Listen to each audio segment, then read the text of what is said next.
Luigi Mangione's name has been all over the news, and we are finally covering because I didn't want to cover this initially when it was all breaking news that was happening every single second. Every day was a new developing thing. We're just getting random news about Luigi Mangione. We're getting news about the alleged killer, who it might be. All the information was just pouring out all over the internet, all over X, Instagram. There was a lot of speculation about the alleged killer's life, about his motives. And honestly, I was speculating a lot of that too, but that was on the Discord. Okay, I didn't want to do a whole YouTube about it with all the speculation and stuff. I just wanted to wait till we get more information that comes out, and it's not just things that are just floating out there. And honestly, I just wanted to wait until we had more information about this case, until we had the court hearings, the appearances, the court documents, all this stuff, and they finally unsealed the complaint. And I know it's been a couple days, and I wanted to cover it earlier. However, I had some commitments the past couple days that I couldn't get out of, but we are here today. We're covering Luigi Mangione in the alleged murder of Brian Thompson. And I say alleged, and a lot of people are like, no, he did it. It's definitely him. We have his picture. We have his face. He was found with X, Y, and Z,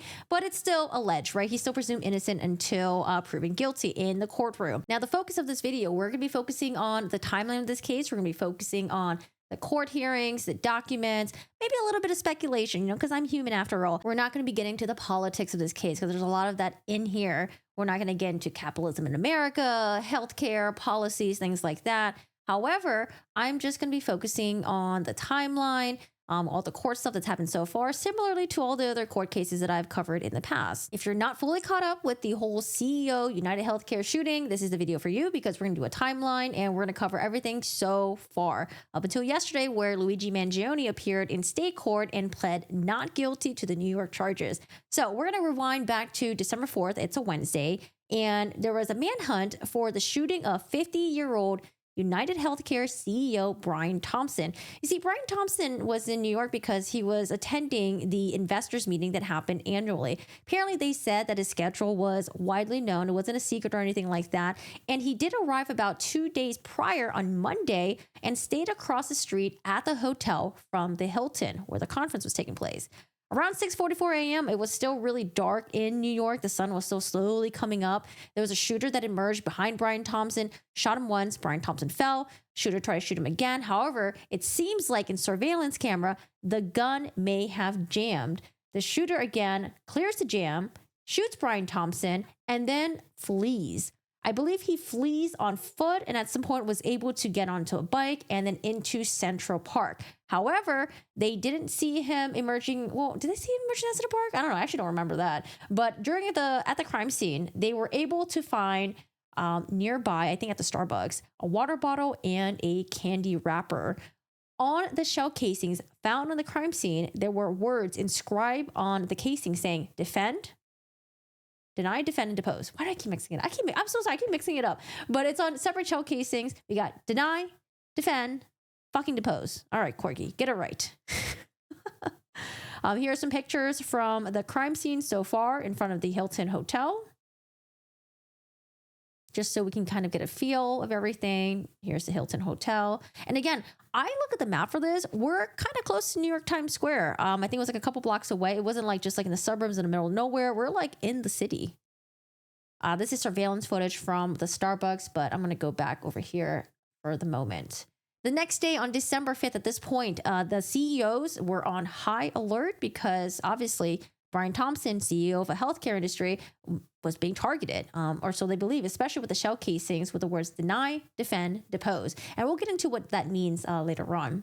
They said that Thompson did not have a security detail. I don't know if he didn't have a security detail for this event or if he normally travels without a security detail, which to me is crazy, but I get it. It's expensive to have someone supervising you 24/7. But at the same time, you're a CEO, you want to make sure that you don't have any aggrieved persons coming at you. But I don't know. Law enforcement did release a photo of the alleged killer. We have a pretty decent picture that they had from the hostel. Let me see if I can find it. This picture right here. This picture looks like a normal person, looks like a handsome person. And this was at the High New York hostel in the Upper West Side. At this point, they were reporting that he was flirting with the front desk employee. Later on, though, we found out that the reason why he had no mask on was because the employee, upon checking his ID, wanted to make sure it was the right person, So they asked him, hey, can you pull your mask down, smile, make sure it's the same person? So I don't know if the flirting thing was something that they added in the news or if he really was flirting with the person at the front desk. More about this hostel. Apparently, he had checked in possibly November 30th, and he shared a room with 2 other men. I'm assuming he probably kept his mask on the entire time. One of the things that he probably didn't think about was, when I go to a hotel to check in, they're probably going to ask me to pull my mask down to really see my face. And there's probably going to be a camera that's pointed right at me. They believe at this point that he had a New Jersey license, which was given to the hostel, that he arrived in a Greyhound last month from Atlanta, Georgia. So traveling from Atlanta, Georgia, all the way to New York City. They reported a phone being found in the alley. However, following up to this, I never heard about a phone ever again. So I don't know if they found the phone and it was actually related to this case, or they found like a buttload of information, or if the phone was not related to this case whatsoever, but it was just in the initial reportings. They found surveillance camera of the alleged killer in a Subways, in the cabs, at McDonald's. And they also said that the alleged killer always paid with cash and kept the mask on at all times, which signals to me that the killer was planning this out, knew that they were trying to hide and disguise themselves from surveillance, from people, from other, surrounding witnesses. And they planned this at least, days ahead. Now, going back to the words that were inscribed on the shell casings, delay, deny, defend. This is a reference to a 2010 book, which we're just going to read the excerpt. At this point, a lot of people are thinking, well, this must be an aggrieved individual who has a thing against insurance companies. Maybe he was a patient of United Healthcare. Maybe he was denied a claim. Maybe a family member of his died because a claim was denied. Maybe it's all tied like that. Maybe it's an emotional thing, right? So here's the book right here. And now I actually heard this book has been sold out everywhere, I think. Well, I think it was like sold out on Amazon. I think Amazon stopped selling it. I think if you still want to get it, you can still get it on eBay. But a lot of people were buying this book, and they probably want to, do some reading on it just to kind of get into the killer's mind. So this is the book, Delay, Deny, Defend, Why Insurance Companies Don't Pay Claims and What You Can Do About It, by J.M. Feynman. I don't know how to pronounce that. Consumers buy auto insurance and homeowners insurance to be protected from financial disaster. So this book mainly focused on homeowners insurance and car insurance. I don't know if they actually even talk about health insurance at all, but maybe they just meant insurance in general. Like, when you're trying to get a claim, when you're trying to get paid out, insurance companies will kind of like do some, maneuvers and not want to pay you. If you're injured in a car accident, you will suffer physical pain and emotional distress. If your house is inundated by water, you will undergo aggravation and inconvenience. No one can do anything about that, but if you have insurance, at least your insurance company will protect you from the financial consequences of the unfortunate events. That is why you buy insurance, to cushion the blow of accidents and injuries. Your insurance company pays for your medical bills, the repairs to your house, and the other expenses you are entitled to under your insurance policy. However, oh, there goes the Shiro. Too often, however, it doesn't, I don't know why it looks like that, work that way. Insurance company doesn't trust, the insurance company you trusted will delay paying for your loss, deny payment, part of all your claim, and aggressively defend the lawsuit you are forced to bring to the company, live up to its promise. The reason is simple. The less the insurance company pays out in claims to you and people like you, the more it makes in profits. Delay, deny, defend is a humble violation of consumer reliance on the insurance company. It hurts people when they are at their most vulnerable and erodes the trust that all of us put in the insurance. This book explores where and how delay, deny, defend occurs in homeowners and auto insurance, why it has increased, and what it can be done to stop it. So that is the book that people think the alleged killer is referencing to when writing those 3 words on the shell casing. Didn't the sale of this the hooded jacket, I heard about that too. Like, people were buying the outfit, the jacket. What I want to know, are people also buying the backpack? Because the backpack that the killer had, it is a Peak Design backpack that we actually have the same exact one. Before we got his full face, his partial face revealed looked like Jake Gyllenhaal.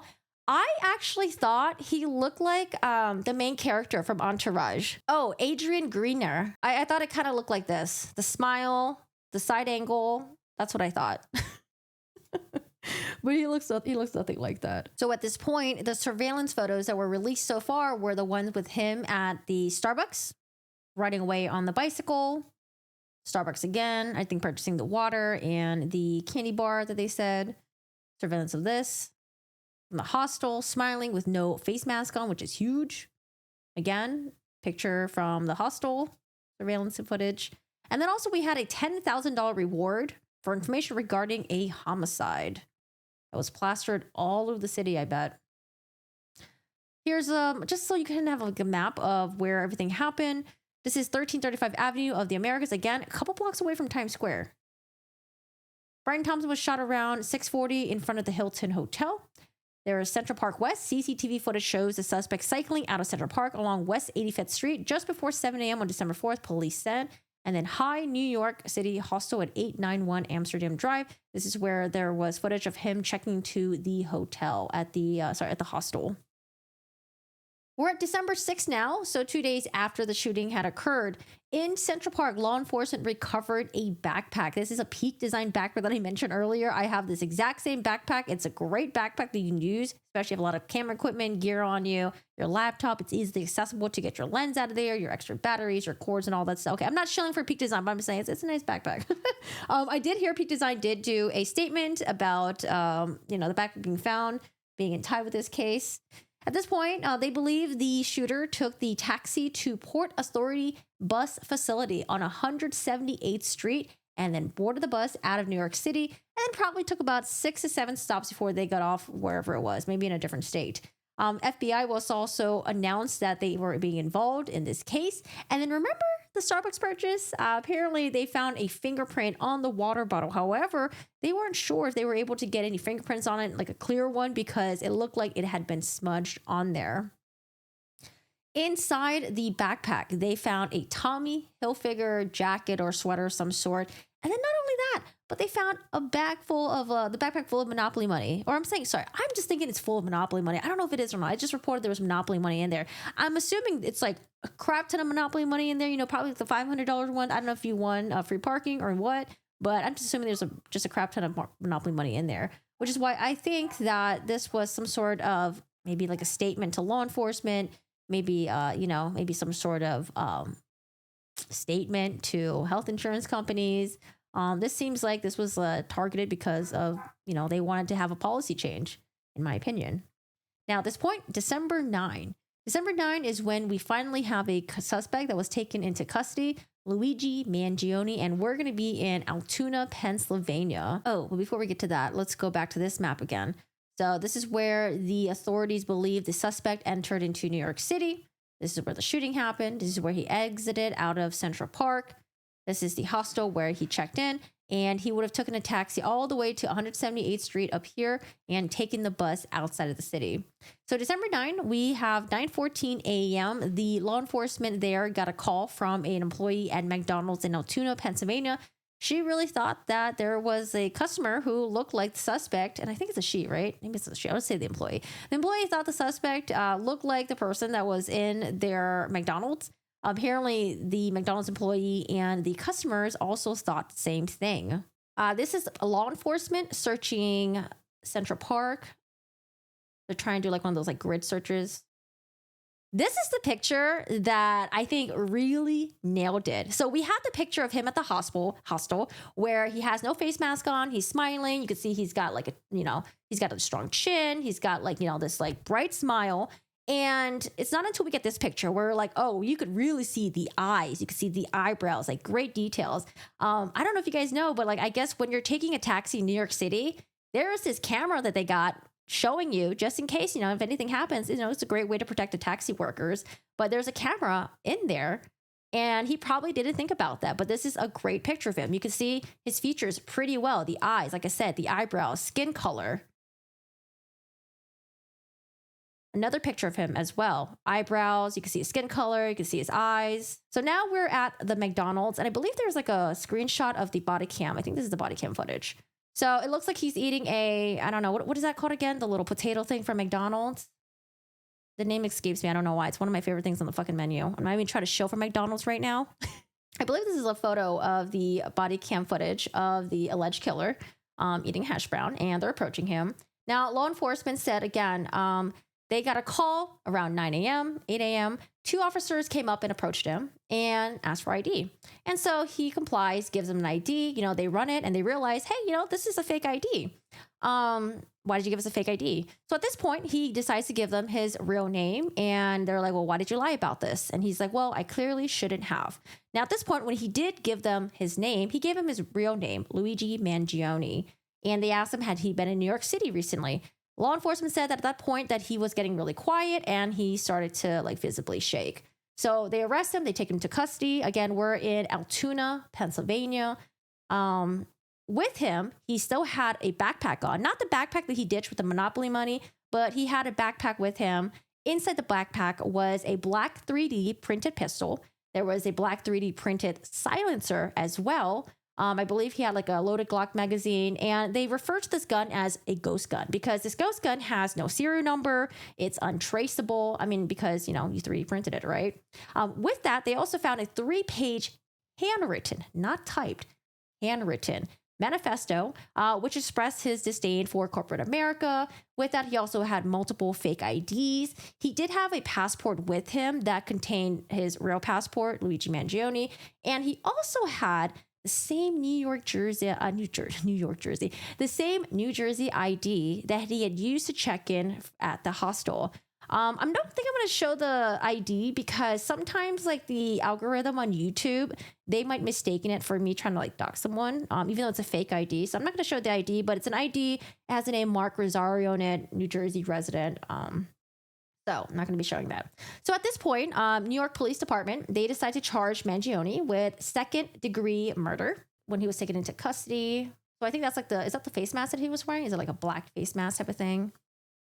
I guess the body cam of him eating at the McDonald's. Now, a lot of people were saying that, how could you have gotten caught at a McDonald's? Why would you be eating at a McDonald's without your face mask on? It just seems really silly. Wouldn't you want to take your food and eat it elsewhere? But honestly, when I'm looking at this right here, it seems like he has his beanie on. In America, we call it beanie. I think if you're in Canada, you call it a toque or something like that. But he has his beanie on. It seems like he's doing a really good job at trying to cover his eyebrows, but maybe it was still really hard to. And then, his face mask pretty much covers half his face. So maybe when he was eating his food, he was sitting in a way where his back wasn't turned towards the workers. And that's why they're oh, he actually kind of looks familiar. But I think he did, he put in an effort to try to cover his eyebrows, but you could still see, I guess. It's really hard to cover your eyebrows completely. And people are oh, why wouldn't he shave his eyebrows? Blah, blah, blah. It's I don't know. Sometimes criminals don't think of every possible way to not get caught, right? Sometimes you just get caught. This is the McDonald's that he was arrested at. If I saw someone at a restaurant with a mask on only taking it down to take bites, I would say that dude is shady.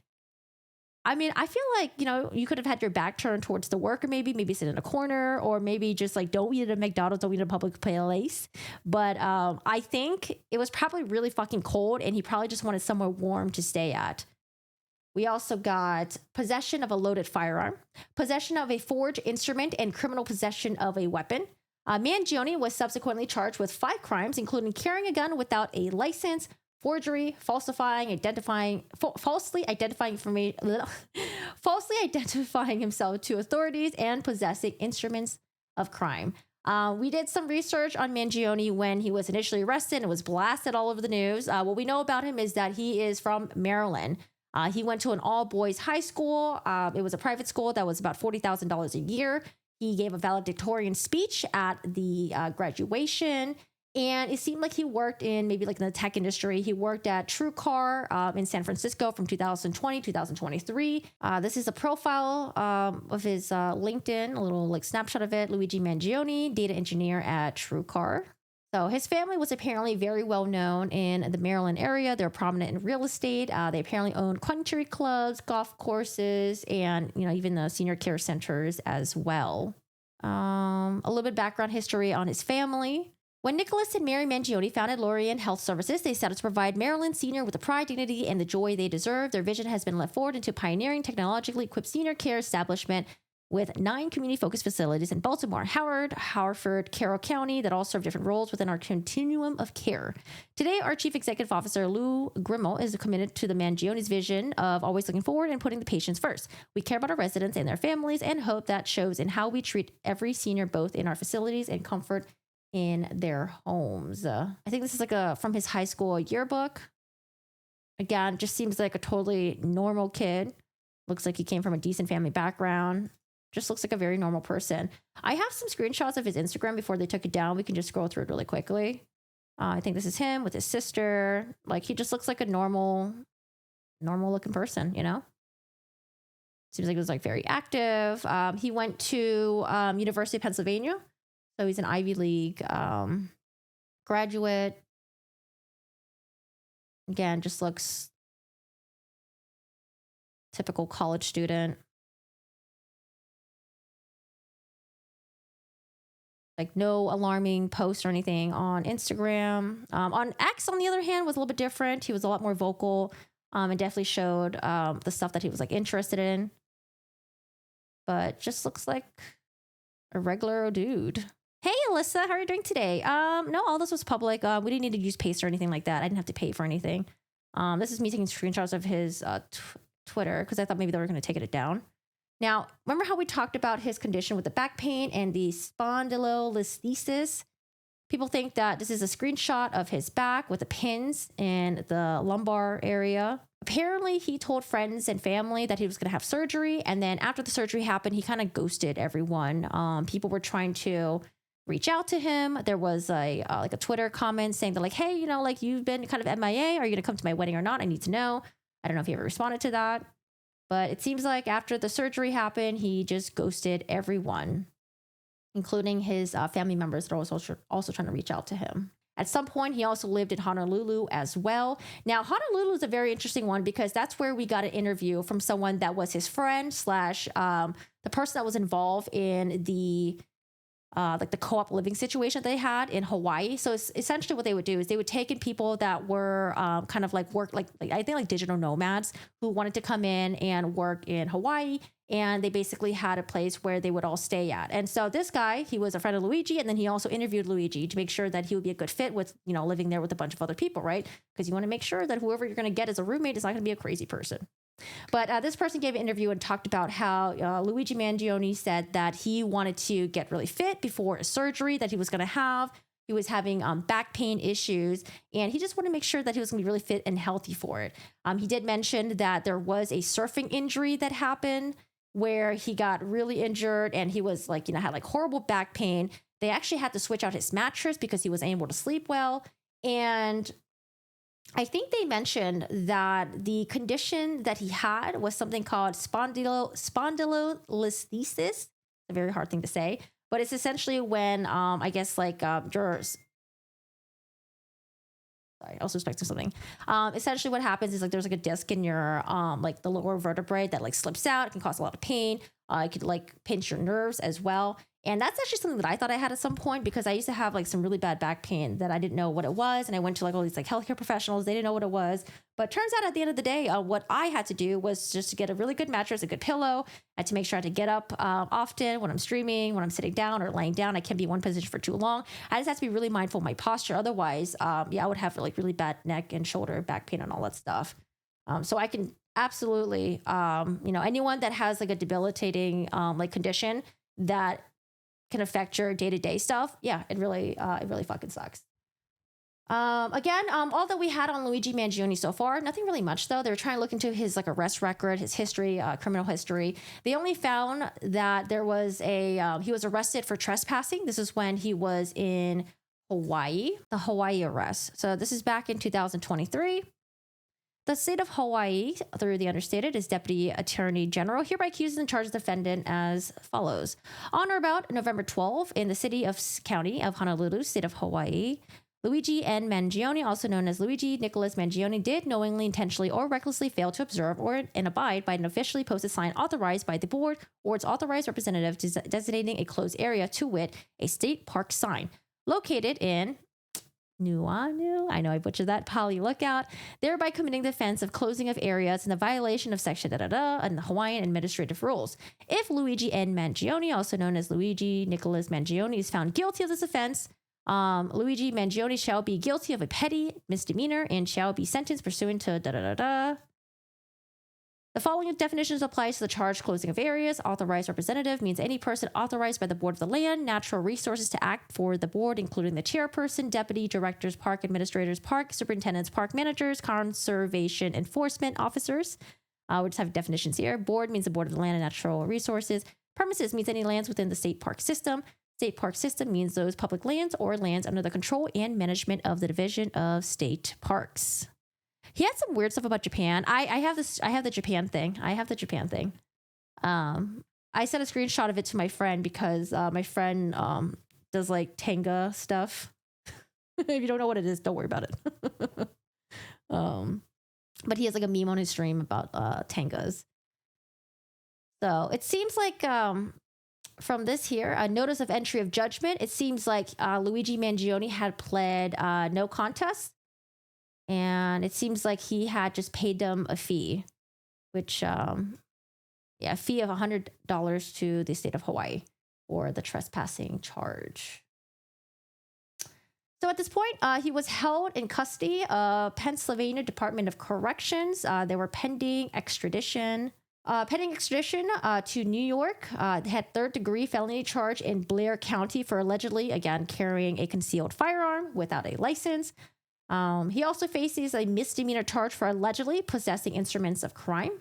Also, with 3 additional Pennsylvania charges related to allegedly lying to a police officer about his identity. Now, that night, he did have to appear in court. At this point, he did not have legal representation.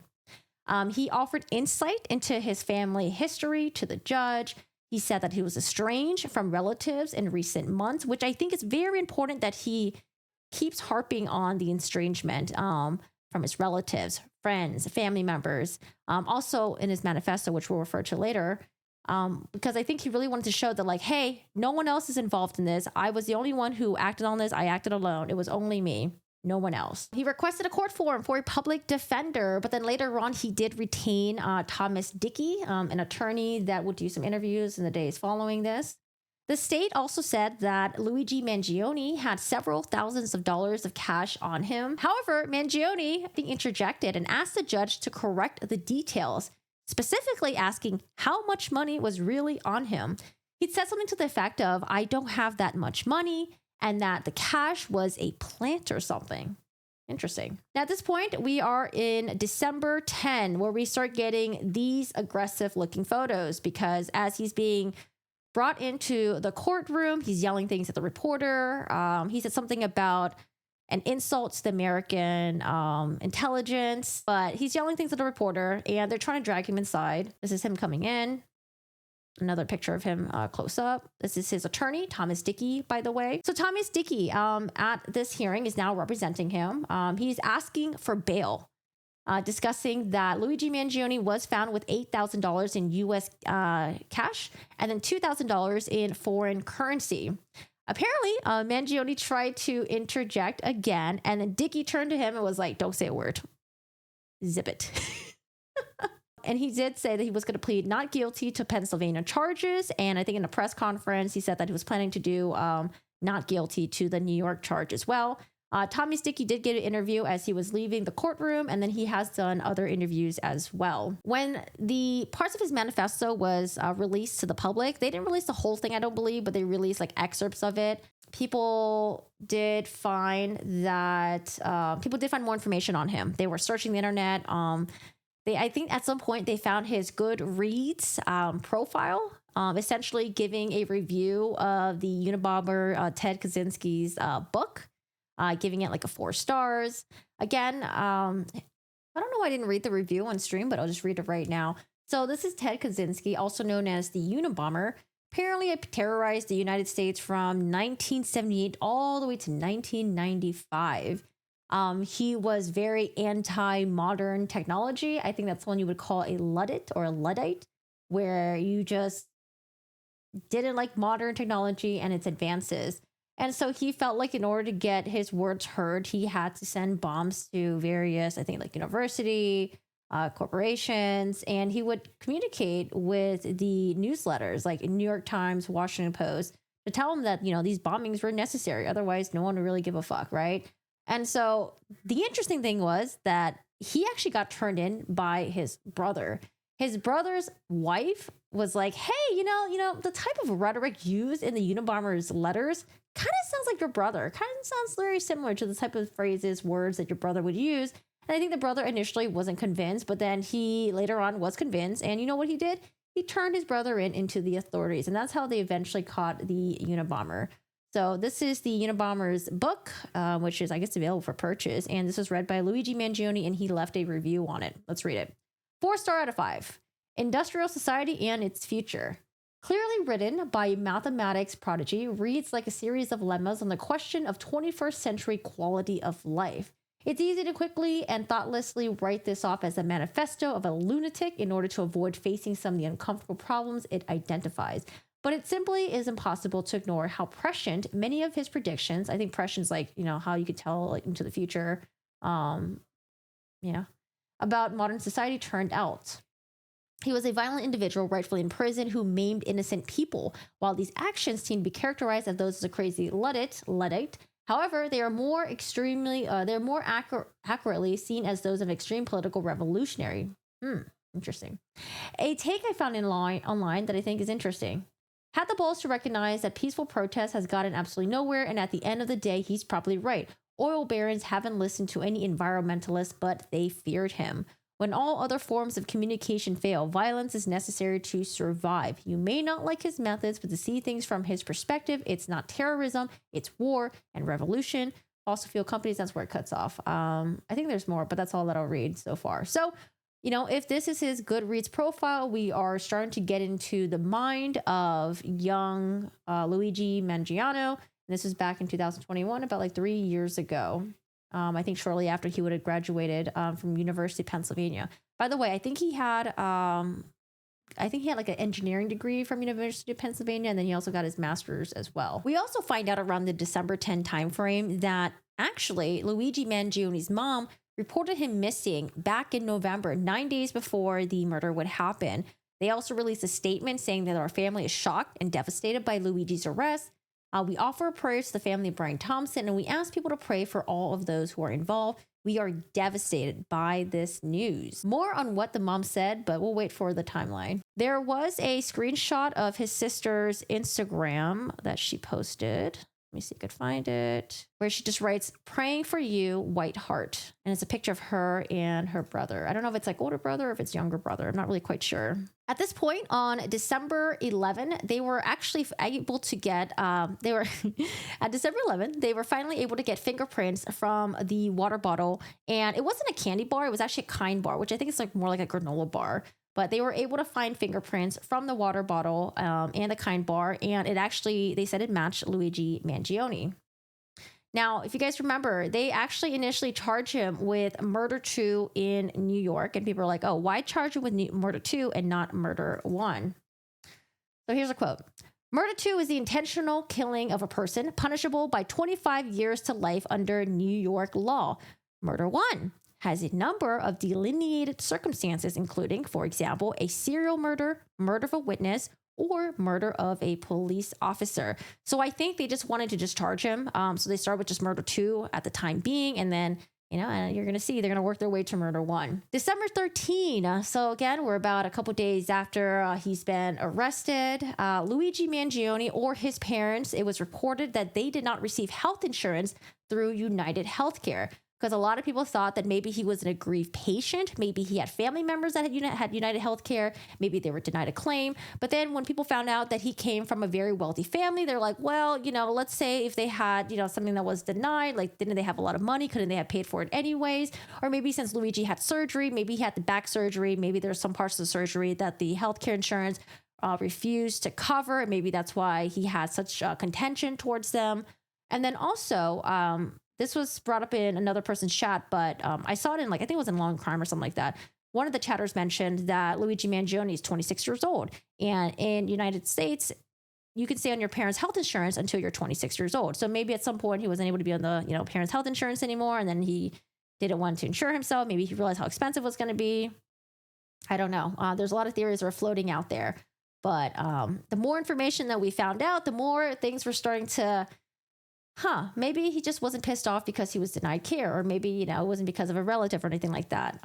Maybe it's just some sort of like policy effect that he wants to have from his actions. At this point, he did get representation for his New York charges. He hired Karen Friedman Agnifilo, who, interestingly enough, did talk about his case before she was retained. So I'm going to show this clip right here. Give me a second. Could potentially be a problem. It looks to me like there might be a not guilty by reason of insanity defense that they're going to be thinking about, because the evidence is going to be so overwhelming that he did what he did. At this hour. That was all I got. I was trying to find the full interview, but so far, all the ones that I've looked up so far, there's only that little clip it. So again, that was before she was retained. Again, she said there was, possibly a lot of evidence against him, and, maybe there will be a not guilty by insanity. However, I don't know if that defense is really going to fly, because it shows that he meticulously planned this out days ahead. Are they going to try to show that he was insane during the entirety of the planning?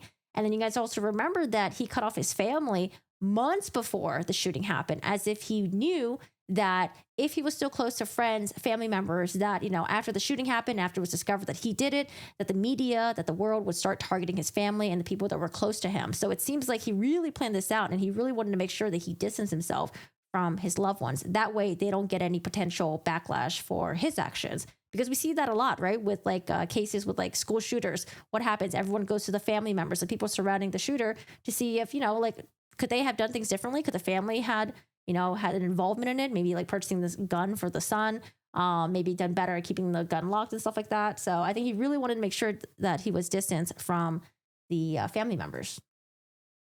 Now, Karen Friedman Agnifilo, her name is also recognized because her husband, her and her husband, they're at a private law firm together. Her husband actually represents Diddy right now. And I'm assuming her husband's also working in this case as well, because I believe the husband also appeared for Luigi Mangione's federal case. At this point, we did get an indication that he will not waive his extradition to New York. Initially, with the prior attorney, Thomas Dickey was like, yeah, we're not going to waive extradition to New York. We're not going to do that. But now that we have a new attorney on board for New York, they are going to be waiving extradition, it seems. On December 14, FBI, NYPD apparently spoke with the mom a day before Luigi Mangione was arrested. Remember, she filed a missing persons report in San Francisco. And so while the manhunt was happening, San Francisco was like, hey, there's this guy whose, mom came in to file a missing persons report. The picture kind of looks like the killer in the New York case. And so that was a tip that was given to FBI, NYPD, and they follow up on that. Now, she did say that when she saw the picture, she said that it could be her son. More on that. December 17, at this point, we had the Manhattan grand jury indictment for 11 counts. We have new charges. So again, before it was second-degree murder, but now that's been upgraded to first-degree murder in furtherance of terrorism. There are 2 counts of second-degree murder. One of which is charged as killing as an act of terrorism.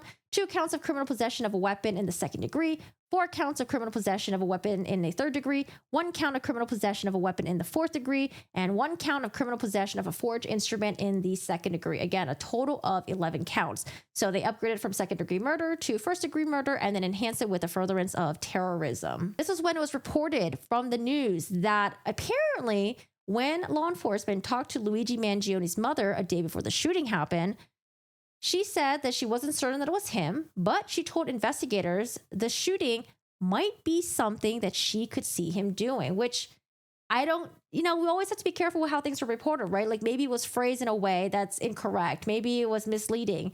Maybe the statement was taken out of context, but if you were to take her statement with how exactly it sounds, that it might be something that she could see him doing, what does that mean? Does that mean he has a history of unhinged behavior that always kind of alerted her? Does that mean that he's always had his grievances against health insurance companies, or maybe he was very vocal about American capitalism, corporations, and things like that? So I don't know. But that's that's a lot that you can unpack from that. But again, you never know, because, maybe when the defense, once they get a hold of that statement, they might represent it in a way where it's like, actually, it was said out of context, or actually, she didn't actually say this. It was actually this that was said. So when that was reported in the news, I thought that was very interesting. At this point, on December 19, we're in Pennsylvania still. Luigi's still in Pennsylvania, and they did waive extradition. Mangione stood as the judge read him his rights. He answered yes when asked if he understood, and answered yes when asked if he wanted to waive extradition. So at this point, they take Luigi Mangione from Pennsylvania and they extradite his butt over to New York. Here are all the pictures. So again, he's arriving at a helipad after being extradited in Pennsylvania. I think the pictures are going to be out of order, but you get the idea.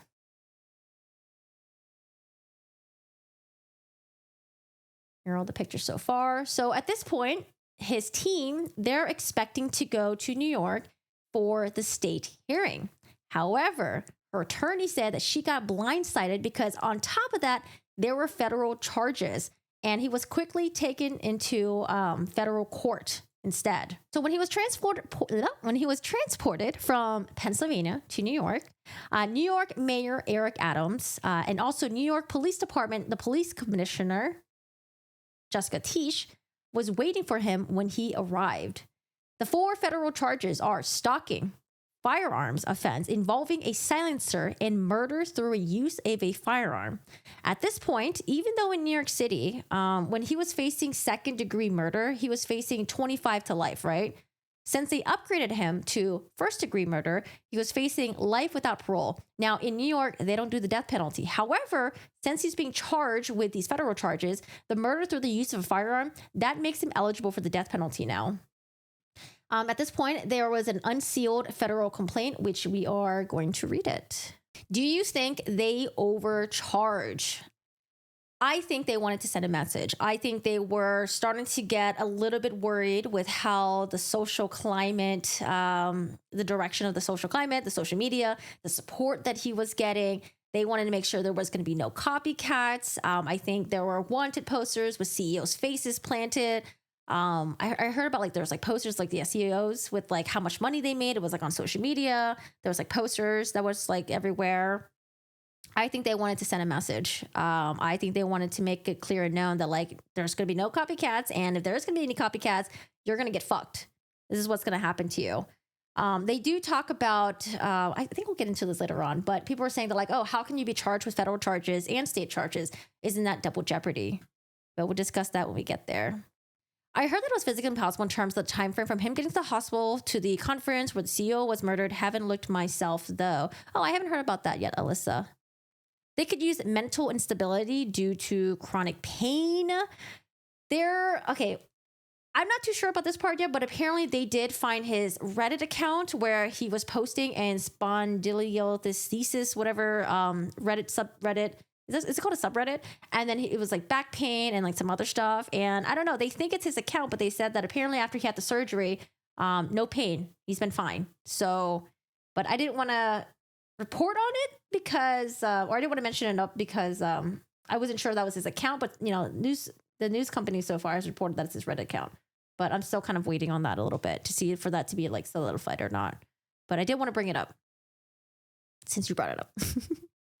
I think the bigger problem in conviction would be jury nullification. Hi, Bunny. How are you doing today? Mark Agnifilo was Keith Rainier's attorney too. He's one of the rare true believers in the justice system. I like Mark. Are people still really idolizing this guy? I mean, there are corners of the internet that are, but I don't know if it's just a small group of people that are really loud or if it's a good amount of people on the internet. I'm not quite sure. Because there are people that do have frustrations with the health insurance industry. I find it weird idolizing a killer. Yes. Because I think it's possible to condemn Luigi for his actions, for the alleged actions of killing a CEO. And at the same time, you can also support, you can also hate the health insurance company and support having some sort of change within their company, right? Within their industry. All right, so let's talk about the federal charges. This is an unsealed complaint. Count 1, stalking, travel in interstate commerce. So again, interstate commerce, probably why they were able to bring on the FBI charges. FBI charges, federal charges. Number 1, from at least in or about November 24, 2024 to in or about December 4, 2024 in the Southern District of New York and elsewhere, Luigi Nicholas Mangione, the defendant, traveled in interstate commerce with the intent to kill, injure, harass, intimidate, and place under surveillance with intent to kill, injure, harass, and intimidate another person.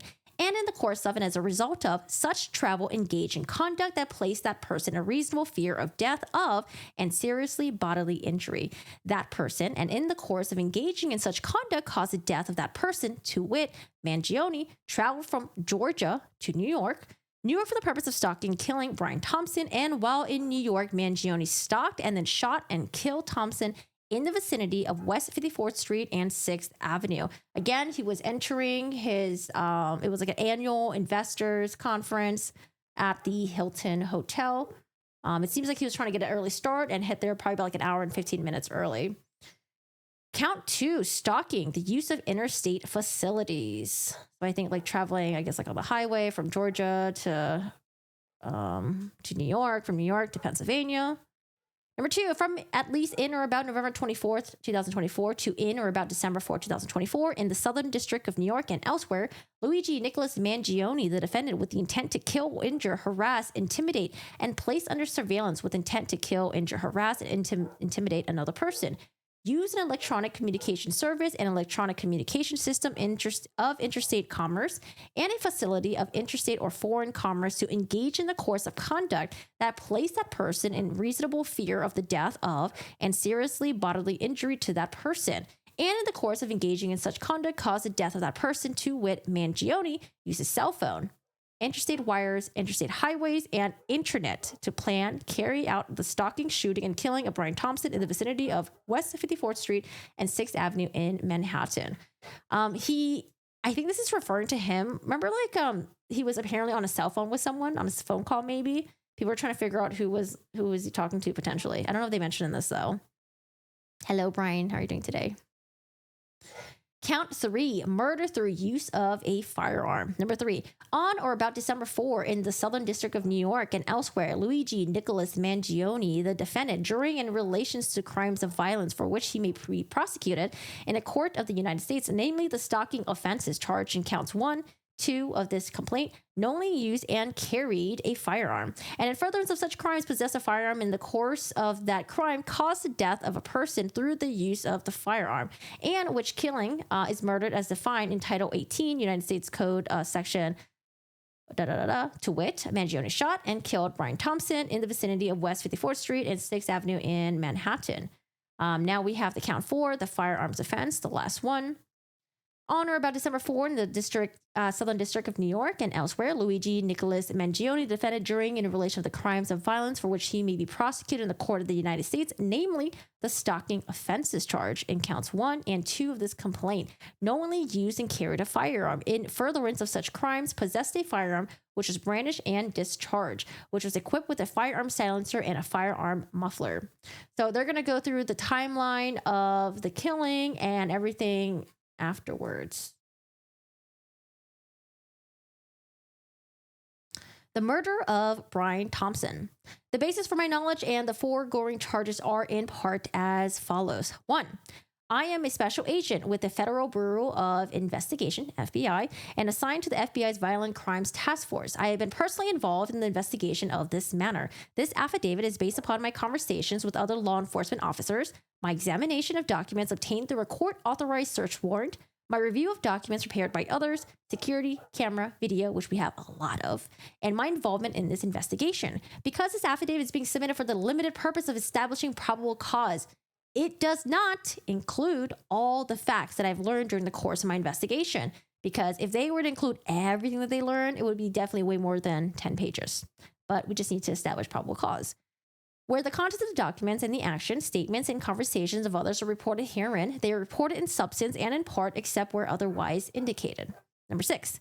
Based on my participation in this investigation, my conversations with other law enforcement officers, my review of documents prepared by others, and my review of security camera video, I have learned, among other things, the following.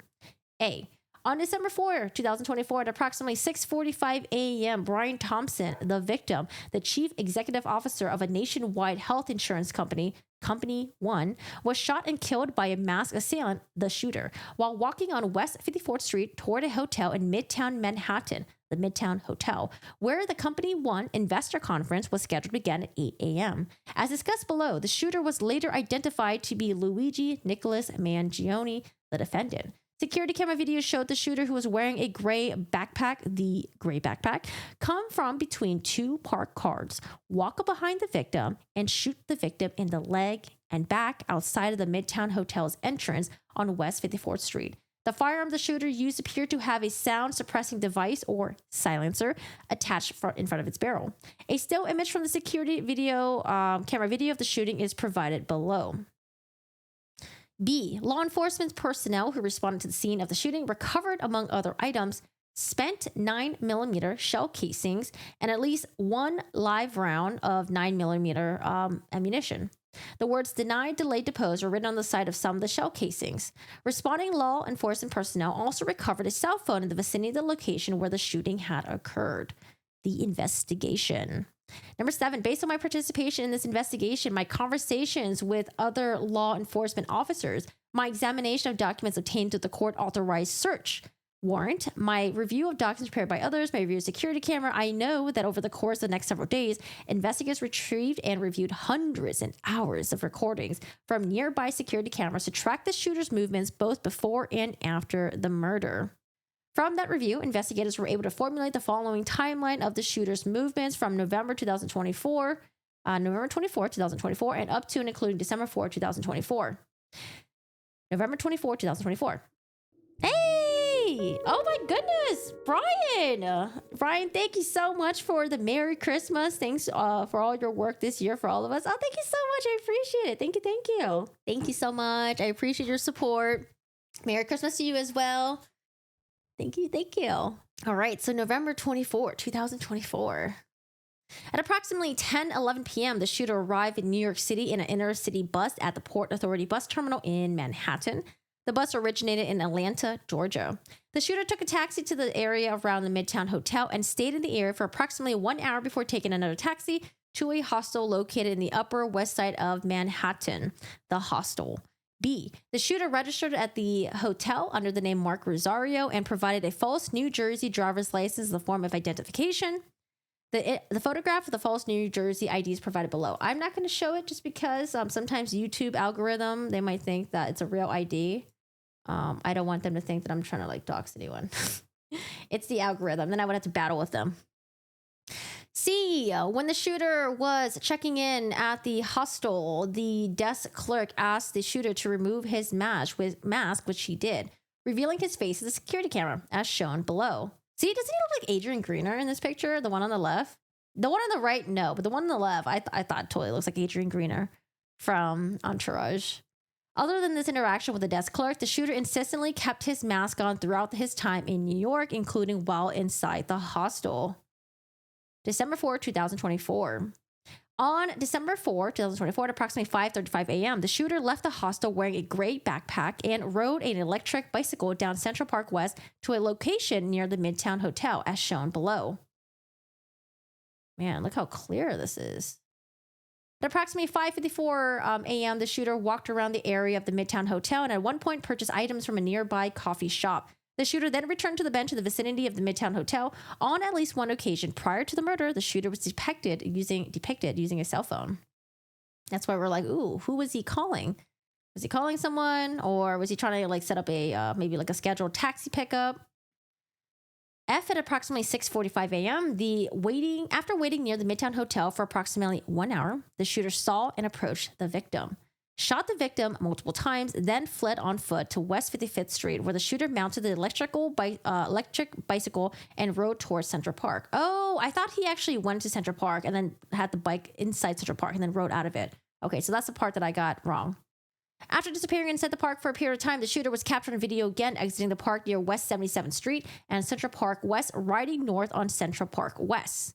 When he emerged from the park, the shooter was no longer carrying the gray backpack as shown below. Should have used the sewers of New York. What a noob. Oh man, did you watch The Penguin? You think he called the CEO directly? See, what I want to know is how was he sure that it was for sure Brian Thompson? Because it was kind of dark out. He was behind him. Like, you would have to doubly make sure that it was Brian Thompson and not just another white guy who was just on the streets of New York. That's why, like, I was thinking, like, would he have called Brian Thompson's name out to make sure Brian Thompson responded to it? But it seems like he had his back turned towards him the entire time. G. At approximately 6:58 a.m., security camera footage captured the shooter riding the electric bicycle near West 85th Street and Columbus Avenue. 2 minutes later, at approximately 7 a.m., the shooter was captured on video walking near West 86th Street and Columbus Avenue without the electric bicycle. At approximately 7:04 a.m., the shooter entered the taxi that drove him to George Washington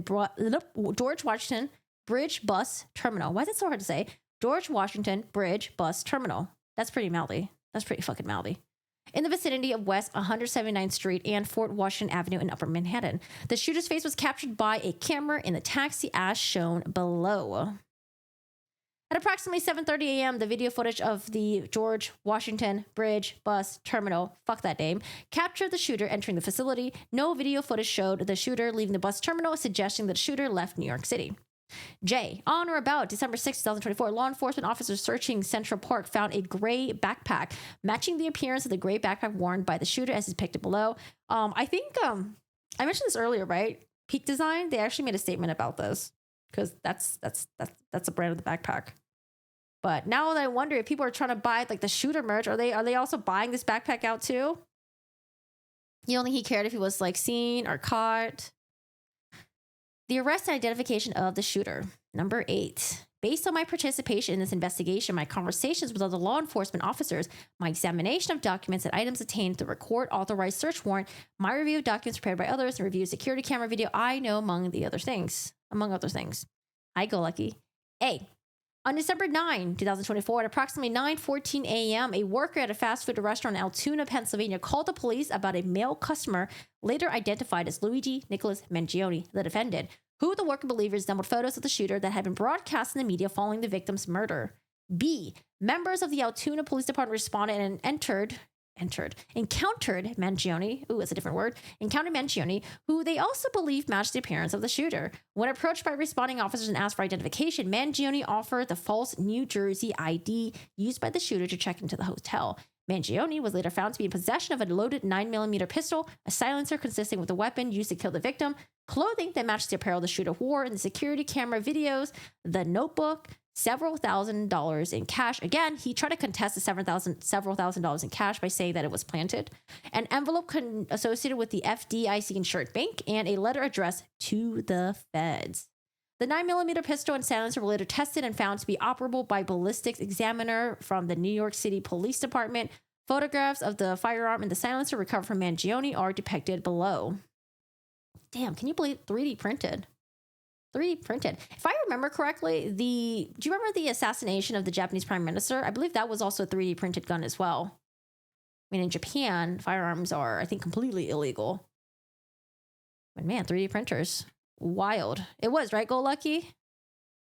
C. The notebook contained several handwritten pages that express hostility towards the health insurance industry and wealthy executives in particular. For example, the notebook contained the following statements and entries that appeared to correspond to particular dates. In an entry marked as 8/5, August 5th, 2024, the notebook described how the details are finally coming together. And I'm glad, in a way, that I procrastinated because it allowed me to learn more about acronym for Company 1. The notebook entry also stated that a target is insurance because it checks every box. This is why I think, him doing this, the alleged killing, it's for a political statement. Political statement, anti-capitalism, anti-corporation. Now that we're finding out that he wasn't a patient of United Healthcare, now that we're finding out that his parents weren't a patient of the United Healthcare, they actually are very wealthy. I think it's just more like a political move, if anything. In an entry marked as 10/2, October 22, 2024, the notebook stated, 1.5 months, this investor conference is a true windfall. And most importantly, the message becomes self-evident. Later on in the entry, the notebook describes an attempt to whack the CEO of one of the insurance companies as at its investor conference. As described above, October 22nd, 2024 was approximately 6 weeks before the date of the murder of the victim, which occurred on the date of the company's one's investor conference. Anti-Big Pharma. Hi, Wendy. How are you doing today? It's scary that you can get those guns through metal detectors. Oh, because it's like plastic, 3D printed. Is that why? But then what about the, no, but then like the cartridge would be metal, right? Can you 3D print cartridge? No, right? It has to be metal. And then you have to have, the primer and the gunfire. Oh, sorry, the gunfire? Is that what I'm thinking? Gunfire. That sounds weird. Is it gunfire? What am I thinking of? You can get a real gun at a mart in America. Yeah, you can. The Fed's letter recovered from Mangione stated, I wasn't working with anyone. This was fairly trivial. Some elementary social engineering, basic CAD, a lot of patience. Based on my own research, I believe CAD refers to computer-aided design. The Fed's letter also stated, P.S. You can check serial numbers to verify this is all self-funded, my own ATM withdrawals. Again, the reason why I think that he wanted to distance himself from friends and family members, especially family members because they're wealthy, he probably didn't want the media to target the family members or, law enforcement to target the family members because they are wealthy. He doesn't want them or anyone to think that the family members funded this alleged murder/assassination. But at the same time, I think it also shows that what he knew, since he wanted to protect other people, what he knew he was doing was wrong. And that's why he wanted to make sure no one else would be, be associated with the murder. All right, number 9. Based on all of the above, my review of photographs of the shooter and my review of the arrest photographs of Luigi Mangione, the defendant, I respectfully submit that Mangione is the shooter who shot and killed the victim on December 4, 2024. Additionally, the notebook entries, the Fed's letter, the shooter's apparent surveillance of the Midtown Hotel on November 24, 2024, December 4, 2024, the shooter's use of counter surveillance techniques and escape from New York City all suggest that the shooter undertook extensive efforts to identify the victim, place the victim under surveillance, and track the victim's whereabouts in the time period leading up to the murder. Below are the surveillance stills of the shooter and an arrest made of the arrest photograph of Mangione. On the left, arrest photo of Mangione. On the right, the shooter and the hostel. Another picture of him inside the taxi. The barrel needs to have, the barrel does need to have metal. Okay. Wherefore, I respectfully request that a warrant be issued for the arrest of Luigi Nicholas Mangione, the defendant, and that he be imprisoned or bailed as the case may be. Gary W. Cobb. So that is the signed complaint that was released a couple days ago. Again, at this point, they waive his extradition. They waive his right to extradition, and he was extradited from Pennsylvania to New York. The attorneys, future corgi here. So I keep saying this, or I don't know why I kept messing it up. What I meant to say was he waived his right to an extradition hearing, or he waived his right to extradition. That's what I'm trying to say. I don't know why I keep messing up in this stream. I'm so sorry, guys.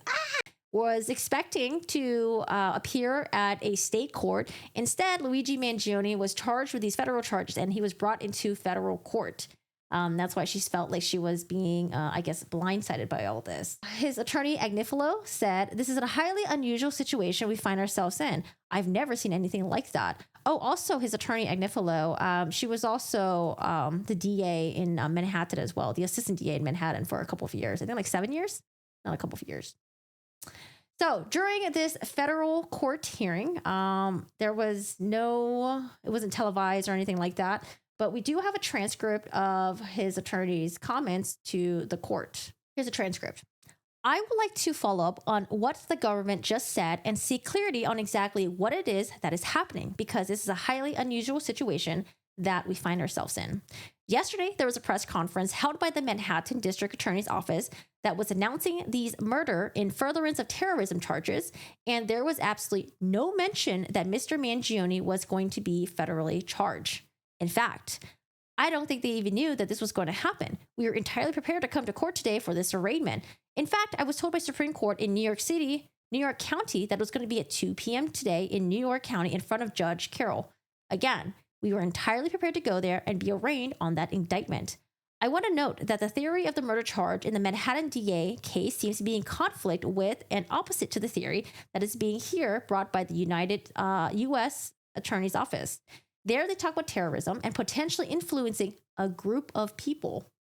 This is stalking an individual. That's what the theory is here. There are two completely different theories. These seem like different cases. I found out today that all of a sudden, we are here in the Southern District of New York facing charges that one charge is death eligible. I would like to see clarity from the government exactly what is happening here. Is there one case, two cases, two investigations? Is it a joint investigation? For example, Your Honor, if there is a joint investigation that implicates certain discovery obligations in the Manhattan DA case, that if that case is proceeding, will be entitled to discovery. And then there's a lot of factors here that I think are very confusing, highly unusual. And in over 3 decades of prosecuting and defending criminal cases in New York, frankly, I've never seen anything like what is happening here. So any clarity that the government can give Mr. Mangione would really appreciate it.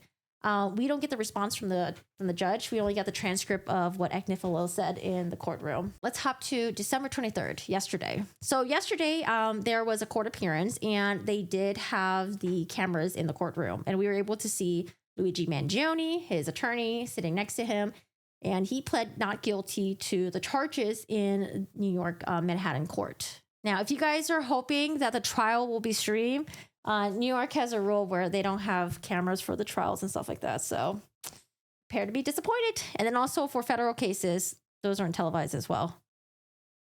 24, charging you with the crime of murder in the first degree and other related charges. How do you plead to this indictment, sir? Guilty or not guilty? Not guilty. People? Your Honor, we have a copy of the indictment, notice of immigration consequences, as well as rap sheet. I believe the court has it. We give the court an extra. I'm going to boost the audio. I'm sorry. It's so low. Prepare your ears. It might be really loud. Copy and one to counsel.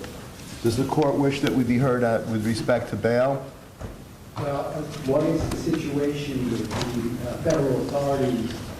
They have a security order on these. As we understand that we have primary jurisdiction, and we have been informed by the U.S. Attorney that they intend on allowing us to try our case first. So with respect to whatever goes on there, as the party with primary jurisdiction, the trial and the sentencing will take place here prior to anything that takes place in the federal system.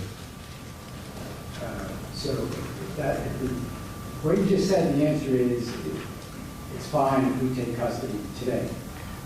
That I'm not sure of, because Your Honor signed a writ in which it says that we're going to return the defendant to federal custody. So I think that would be step 2. I do think that. So again, at this point, he's been charged by the state. He's been charged federally as well. And they're discussing who's going to take custody. Is he going to be in federal custody, or is he going to be in state custody? It's probably better for him to be in federal custody. I hear when you're in like federal prisons or like, I don't know, or the federal jails, I heard when you're held in those like federal detention centers, they're way better than the state ones, because I think if he was held in state custody, I think he might be at Rikers. They might send him to Rikers. And you hear bad things about Rikers. Logically, as the party with primary jurisdiction, the custody should be here, but I asked the court, in light of the court signing the writ indicating that we would return him to federal custody, that be done at a later time. Well, I've been through this before, and if you do that, they will rid him right out of here. So I don't think I'm going to do that. But if you work it out with them, that we will take custody rather than us bringing them back for any proceedings, that would be great. We will make every effort to accomplish that, Your Honor. But there should be some kind of detainment, and they know that. Yes. As their security order changes, there should be some mechanism that he's brought here. Absolutely. And then you can. Oh, I think I said gunfire earlier. I think I was trying to say gunpowder. You guys ever say anything stupid and then you realize that it was really stupid, and then you figure out what's the correct way to say it? I'm pretty sure I said gunfire earlier, right? I think I'm going to say gunpowder. I'm sorry, guys. Yeah. All right, is there anything further? Yes, Your Honor. So again, Luigi Mangione and his attorney, Karen Agnifilo. I don't see her husband there, but I think her husband was there for the federal hearing. I would like to make a record, if that's okay with Your Honor. First, we'd request immediate expedited discovery in this case. The people have had this case for about almost 3 weeks, and that's more than enough time to gather as much information as they can give to us, especially now that we have two. Now, I want to interrupt a little bit because what's interesting about Karen Agnifilo, not only does she have experience working in the Manhattan's DA office, she was also I think not a reporter. She was also not a reporter. You know, that's someone that like talks on CNN. She was on CNN. I don't think she was considered a reporter though. And then also she does like weekly podcasts that is uploaded on YouTube. Pretty interesting. I wonder if she's going to continue doing the podcast. And I mean, she probably can't really talk about this case because, you know, client attorney privileges and stuff like that. But it'd be very interesting to hear what she's going to talk about the podcast moving forward. I think she talks a lot about like political stuff too. Proceedings that we have to answer to, one of them being death eligible. So we are requesting that we get immediate discovery of the New York City Police Department and FBI. And again, we are in New York. New York does not have a death penalty, but the reason why it is death eligible now is because he was charged by the federal. He was federally charged, and one of them that makes it death eligible is murder with a firearm. And federal and state documents. And the second thing I want to make a record of, Your Honor, is I'm very concerned about my client's right to a fair trial in this case. He's being prejudiced by some statements that are being made by government officials. Like every other defendant, he is entitled to a presumption of innocence. But unfortunately, the way this has been handled so far, his rights are being violated. And as you know, Your Honor, there's a wealth of... Oh, an analyst. She was a legal analyst on CNN. Case law guaranteeing his right to a fair trial, but none of the safeguards have been put in place yet. Sorry, last interruption. She also about her. She also serves as a legal. I think she gives like oh gosh, you guys know that TV show Law and Order? She works as like the legal person. I guess like you know how sometimes they want to make sure the show is accurate and not just complete like bullshit. So she also is I guess like a legal consultant to Law and Order as well. Okay, I'm going back. I'm sorry. I feel like I'm starting to remember more things about her that I wanted to share.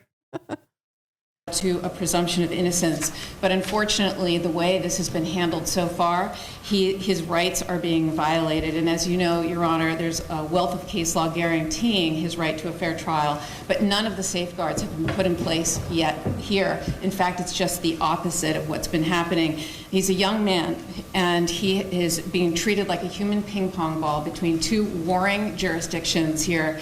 These federal and state prosecutors are coordinating with one another, but at the expense of him. They have conflicting theories in their indictments, and they're literally treating him like he is like some sort of political fodder, like some sort of spectacle. He was on display for everyone to see in the biggest staged perp walk I've ever seen in my career.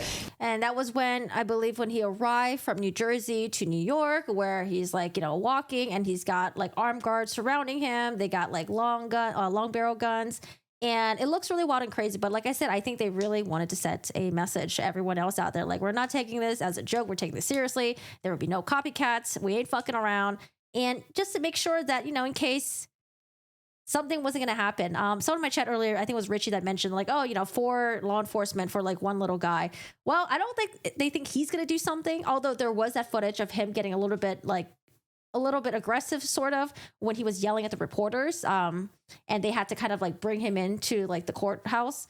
I think it's just more for the people in the gallery and the public because, you know, this case has brought a lot of attention. He does have a lot of supporters. I did hear that for this hearing, there were about like was it like 2 dozen, I think? I think there was about like 2 dozen supporters of his that were like mostly females that were there. But I don't know. They said that it was like there were female supporters. It could have just been women that were interested in this case. I don't know if all of the women were his supporters. But that's how it was brought up in the news. It was absolutely unnecessary. He's been cooperative with law enforcement. He had been in custody for over a week. He waived extradition. He was cooperative at all accounts. There was no reason for the NYPD and everybody to have these big assault rifles that, frankly, I had no idea it was in their arsenal. And to have all of the press there, the media there, it was like perfectly choreographed. And what was the New York City mayor doing at this press conference, Your Honor? That just made it. Yeah, the New York City mayor was there, and New York NYPD, the police commissioner was there as well. Utterly political, and as Your Honor knows, under Lauro v. Charles, the Court of Appeals for the Second Circuit has held it to be clearly established that these staged perp walks to the media, unrelated to a legitimate law enforcement objective, is unconstitutional. And I submit there was zero law enforcement objective to do that sort of perp walk. There's absolutely no need for that whatsoever. And frankly, Your Honor, the mayor should know more than anyone of the presumption of innocence that he too is afforded when he dealing with his own issues. And frankly, I submit that he was just throwing some jabs at the mayor there, we see. Trying to detract from those issues by making a spectacle of Mr. Mangione, and there are consequences to this. He has a right to a fair trial, and I just want to put on the record statements that the mayor made publicly about my client. Nothing saying alleged, for example, and he said, I wanted to send a strong message with the police commissioner that we're leading from the front. I'm not going to just allow him to come into our city. I wanted to look him in the eye and state, you carried out this terrorist act in my city, the city of New York that I love. And he wanted to show symbolism. Your Honor, he's not a symbol. He's somebody who is afforded the right to a fair trial. He's innocent until proven guilty. And the mayor was talking to jurors, future potential jurors that elected him. Those are the people that elected him that he is talking to and calling this man a terrorist. So, Your Honor, I just want to make a record of this and put everyone on notice that this has to stop. And my client is entitled to a fair trial and the presumption of innocence. And we're going to fight these charges, whether it's in the state or federal, to the fullest extent. Thank you, Your Honor. All right, well, as you know, I have very little control as to what happens outside of this court.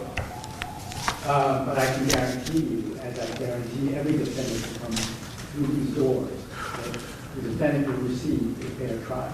And we will carefully select a jury if that time comes or when that time comes. But yes, you should expedite discovery.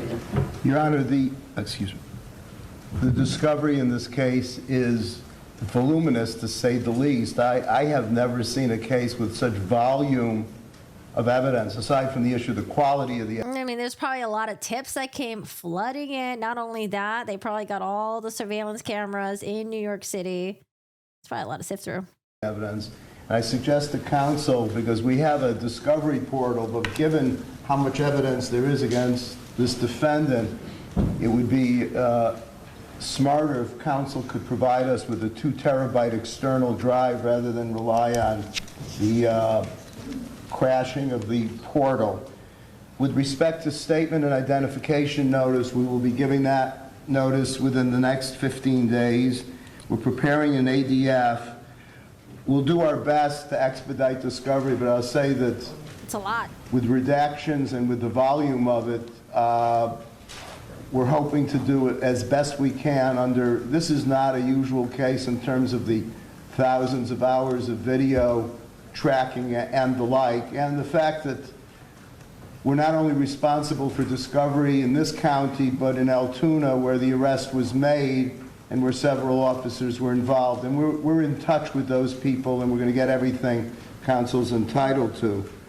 Now, he brought up Altoona. To be clear, the charges in Altoona, Pennsylvania, that still stands. He apparently has a court appearance in Pennsylvania, I think in February, although I don't know if they're gonna be shipping him back and forth. That just seems really unideal to be doing that.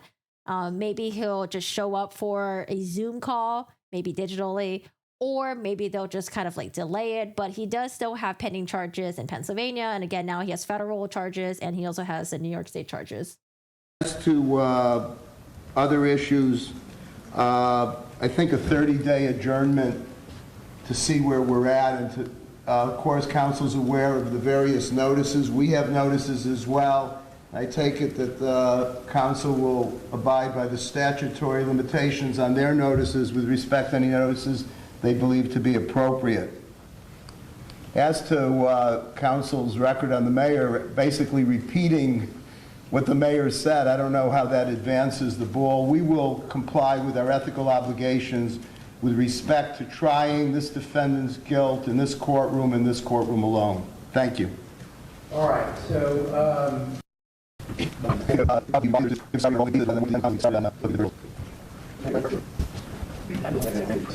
Wait, is it YouTube? YouTube thinks it's like being sped up, but it's not being sped up. I don't have it sped up. It's at 1x speed. I promise you. Playback speed. It's at 1x speed, normal. The news sped it up. Why? Why did they speed it up? I like watching. Oh, God. You watched this too yesterday? Okay, I'm like, why?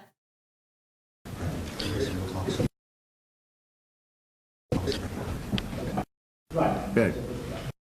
It's not me. It's sped up. Okay, it's sped up and it's jacked up. The video's still going though.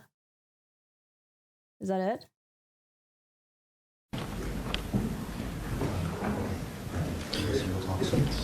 Ready to go. You can have a seat. Can you take this? Can you take one picture too? Can you take this? Okay. No worries. It's okay. Last.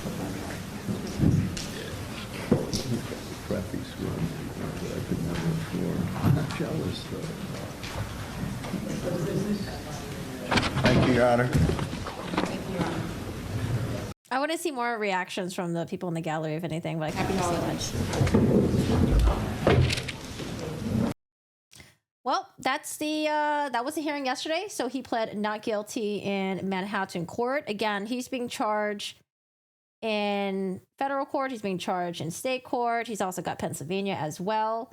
Now, she says, his attorney, Karen Agnifilo, you guys caught her earlier, and in the statement that I said as well, she said that the two charges from the feds and the charge from the state were actually contradicting because, remember, they upgraded his second-degree murder charge from New York to the first degree in furtherance of terrorism. And in order to qualify for the terrorism category, it had to be an intimidation of the public or the government. Not really quite sure how the assassination of Brian Thompson would qualify in that. Maybe it's like the intimidation of the government to change their policies and to do better with healthcare companies. I don't know. Or I don't know if like the healthcare companies, if they would be considered the public and it is to intimidate the healthcare companies to change their policies. I'm not really quite sure how that really flies, but I'm sure we'll get more information on that. And then in terms of the federal charges, it was for stalking, and it would have been stalking for of an individual, which in this case was Brian Thompson. So people are like, well, isn't it double jeopardy? Isn't it double jeopardy when being charged for the same crime twice? Because again, he's being charged federally and he's being charged by the state as well. However, the federal government and the state government, there's like a sovereignty doctrine where they are considered two separate entities. So you can't be charged by, by the feds, and you can't be charged by the state. Now, I was reading the New York Times article where they talked about this double jeopardy thing where you can't be charged twice for the same crime, right? However, in the article, they did say that this is not something that's uncommon in high profile cases where you're being charged by the state and by the feds as well. You see this in other high profile cases like the George Floyd case and the Ahmaud Arbery case, where the feds brought on the civil rights charges and then the state brought on the murder charges. And what I also heard about this was it is possible that they just throw on a huge slew of charges against you, hoping maybe you'll just be overwhelmed and maybe just plead out. So, if you're Luigi Mangione, you're like, man, I got the Pennsylvania charges, I got the New York charges, and now I got like the federal charges. Maybe you'll give him incentive to just plead because he's just been piled on by all these charges. Double jeopardy wouldn't apply when offenses charged in the federal and state court involve different elements, even if they stem from the same underlying act, such as murder of a United Healthcare CEO. Because remember, with the feds, they brought up the stalking charges, and then in the state, they brought up the murder charges in furtherance of terrorism. This is because dual sovereignty doctrine allows separate prosecutions by the state and the federal government. Yeah, did you guys know that? As they are distinct legal entities. For example, the state of New York and the federal government can prosecute the same conduct without violating the double jeopardy clause as long as the charges arise under different legal statutes with unique elements. Again, element of stalking in the federal case, an element of the murder and furtherance of terrorism in the state case. Very interesting. I also want to mention that even though that we got the federal case happening, the state case happening, and then also the Pennsylvania case happening as well, they're all open right now. Apparently, the New York state case and the federal cases are going to be happening in parallel, but they are going to let New York try their case first, and then the federal case will happen afterwards, if it is going to still happen. I just want to recap that initially, when they charged Luigi with murder 2, he was eligible for, I think it was like 25 years max to life.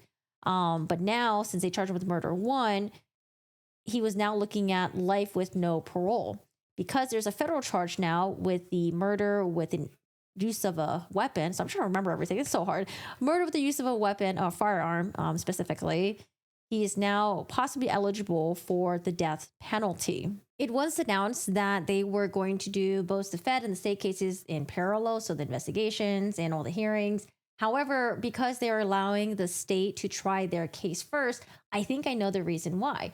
Because apparently in New York, you are not allowed to go after someone after they had been federally charged for the same crime. Probably why the state's going to go first and the feds will go afterwards. That would make sense. His next hearing is going to be, I think, in January. January 18 is where he's going to have his federal hearing. But I do know that he does have the Pennsylvania hearing, again, like I mentioned earlier, February 24th. The Pennsylvania hearing, I mean, it just doesn't really make sense, like logistically, to be bringing him back and forth from, not only does he have to go from like, federal custody or state custody, but then also bring over to like Pennsylvania to do like an in-person hearing. They'll probably just do that, I guess, digitally. Or maybe in Pennsylvania, maybe they'll just delay it. You can't believe that his last meal outside was shitty McDonald's, Big L. I don't know, man. Having McDonald's as your last meal, that is a W for some people. McDonald's, that's a W for some people. McDonald's would be pretty good, especially if it was a hash brown. I think hash brown is the best item that McDonald's has on their menu. Get the hash brown. So we'll keep an eye on this case. Again, I didn't want to cover this case when there was breaking news happening left and right every day, and it was developing, and we had like an incomplete view of everything that was happening. I wanted to wait until we had the court appearances, maybe some like court docs, and then especially with the unsealed complaint, I wanted to cover that definitely. So we will definitely for sure be keeping an eye on this case. And like I mentioned before, because it's being held in New York, we're not going to see a televised trial. They don't do that in New York. New York is behind. They need to get with the program, and they need to start having the live streams of their trials like the other states do. I think New York is like one of like 6 states or something like that that doesn't have televised trials. And then also, in federal court, that's definitely not televised as well. So we will not be seeing any televised trials at all. There's a small update on Lexi Treviso. I saw that Vinnie Politan covered that. I don't know if there's an update because I've been checking the court docket for Lexi Treviso. There has been some movements. There has been some new files that's been uploaded, but it seems like they're still in the works of the whole Supreme Court decision. But I did see Vinnie Politan did a Vinnie Politan investigates like whether or not she was pregnant. I just don't know if it was like new business or if he was just kind of just doing like an overview of the case so far. Yeah, because I want to know what the Supreme Court decision is, because that's what we're waiting for. The trial's not going to happen until the Supreme Court makes a decision on whether or not they're going to allow all that evidence to come in. I think just to prove certain docs. Okay. Yeah, I saw like the ACLU is involved now. The American College of Obstetricians and Gynecologists involved with that. But yeah, this is all that I've seen so far. Nothing much. I mean, most of this is like filed under seal. Also, we weren't really able to get that much stuff on here. All right, y'all. Well, that's the rough timeline of Luigi Mangione so far in the United Healthcare CEO Brian Thompson killing. And that's it for today, pretty much. I want to cover Blake Lively at some point. Blake Lively, there's a new lawsuit with her and Justin Baldoni. But I want to get everything together before I cover that. I pretty much have all my information in my head. I just want to have it all out on here so I can present it to you guys a little bit better. So I think we're going to do that maybe in about 2 days. I mean, I would totally stream on Christmas, but I should probably not stream on Christmas and just do Christmas stuff. But I think I will be streaming the day after Christmas, and we'll cover Blake Lively, the lawsuit, all the allegations against Justin Baldoni so far. And then also Rain let me know that apparently Amber Heard spoke out. I knew she was going to speak out. I knew she was going to speak out because the PR team that was hired by Justin Baldoni was the same PR team that was used by Johnny Depp. And I know that she was going to take that moment to jump on the bandwagon. Like, look what happened. See, I was targeted too. Look at me. It's like, no, Amber Heard, you're the one that had the orchestrated campaign against Johnny Depp, and you were winning for 6 years. For 6 years, people believed you. So it's funny that she's trying to hop on the bandwagon. I think she should just enjoy her life in Spain, you know, being a mother. But no, she just had to open her mouth. But yeah, I haven't seen that statement yet, though, Rain. I have to check out and see what she said. Maybe I'll do a video on it. We'll see. All right, y'all. Well, that's it for today. I hope you guys have a good one. Merry Christmas. You guys enjoy the holidays. Happy holidays to everyone. I hope you guys have a good one. And I am going to refilm the intro for this video because I kept fucking it up.